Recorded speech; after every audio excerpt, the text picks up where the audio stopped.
information treatment, you also get this other box that says the other people in your group have been classified as whatever. All right, so what you've done is you've gotten, in both cases, right, you've got information about yourself, which should not be new information because you kind of know who you are. Right? And we do play one round of a BCM before they receive this information stream and before the repeated group interactions. And we do see no difference in behavior based on just getting this information about yourself. Right? This gives you information about who else is in the group. Right? So some descriptive results. All right, so what we have here, on this side we've got our unknown distribution treatment, so you know who you are but you don't know who's in the group. Right? This is where you know the distribution of people that are there. Right? And 20 is the maximum possible token. This is socially efficient outcome. Right? Here's what we have when we have our groups of 3 selfish players, 2 selfish and 1 conditional, 1 selfish and 2 conditional, and groups of all 3 conditional cooperators.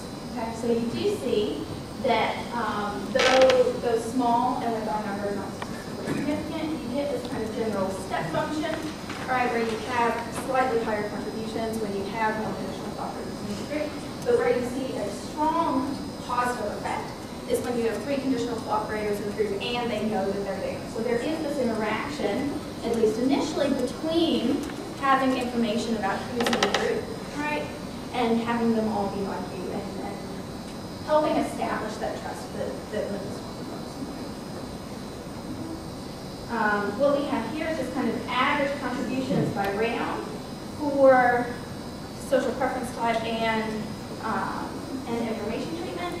We see that there really isn't a big difference in terms of information treatment for particular types over 15 rounds, but that you do have that everywhere contributions are higher for the conditional cooperators. This set of very busy graphs has broken things apart by group composition. Okay, so in our top corner, we've got groups where all 3 players are of the selfish or the free rider types. Okay, 2 selfish and 1 conditional, 4 selfish and 2 conditional, and groups of 3 conditional cooperators. All right, so as you have more conditional cooperators and group contributions are going up, but the impact of the information is really only coming in once you have all conditional cooperators in group and they know it. All right. We also see that the impact of this information, at least here, and we'll talk about it more when we get to data parametrics, is that it's really just kind of this initial impact, all right? And then very quickly, the impact of information doesn't impact things kind of on its own. How it's coming into play is that it's impacting things by making you more reactive to your beliefs, right? So you seem to have more confidence in your beliefs. And just to confirm things, we really don't see a difference in beliefs across them. So it's not that this information is changing your beliefs. Okay, so group contributions, right? So our dependent variable here is a percentage of the maximum possible group contributions, right? So that would take on a value of 0 if you were at the natural equilibrium. It would take on a value of 100 if you were at the social optimal. So you can think of these as gains over Nash, right? We see that when you have more conditional cooperators in the group, you have higher contributions. And if you're looking without any sort of interactions at whether you have this information, that initially you do see that contributions are higher when you know who's in your group. But where this effect is really coming through is through this interaction with your beliefs, right? So people are more reactive to their beliefs in this situation, which we think is at least consistent with the fact that you're more confident in your beliefs. Unfortunately, we don't have a measure of confidence, so that's kind of an open question for future testing. But that's what we think at this point. Okay. Turning to what's going on at the individual level. Okay.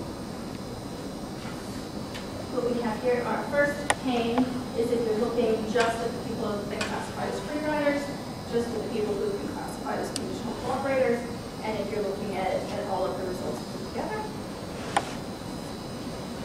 Again, you have higher contributions for the conditional cooperators. Okay. You have the contributions are higher when you there's no distribution treatment. Right? Like you've got this weird kind of negative effect on the number of conditional cooperators and knowing that they're in there. All right, so even though contributions are a little higher from the conditional cooperators, when you they're also a little easier to take advantage of. So you have, at least at the individual level, even though it wasn't present in the group level dynamics, that if people can pick out that you're a nice guy, it's a lot easier for them to take advantage of you. We saw in the graphs, right, that even in our groups with all conditional cooperators, that you had kind of the normal decay that you see a lot in these games, and this was a kind of a puzzle to us, and it was completely unexpected. So if you look at a lot of the studies that have said, hey, we're putting you in a group of people that are just like you. You see these contributions go right up to 100%.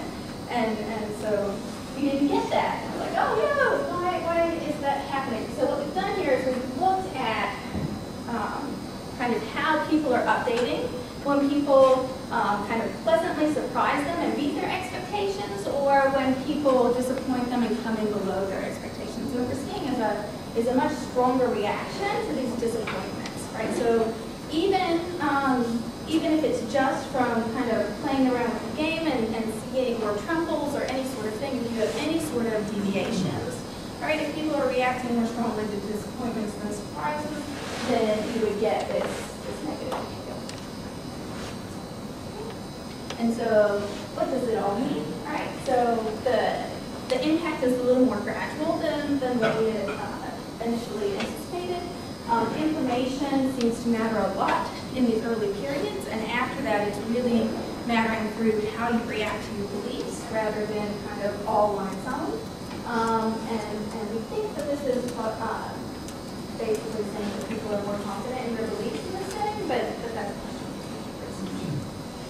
And I'm right on time. Awesome. All right. Perfect.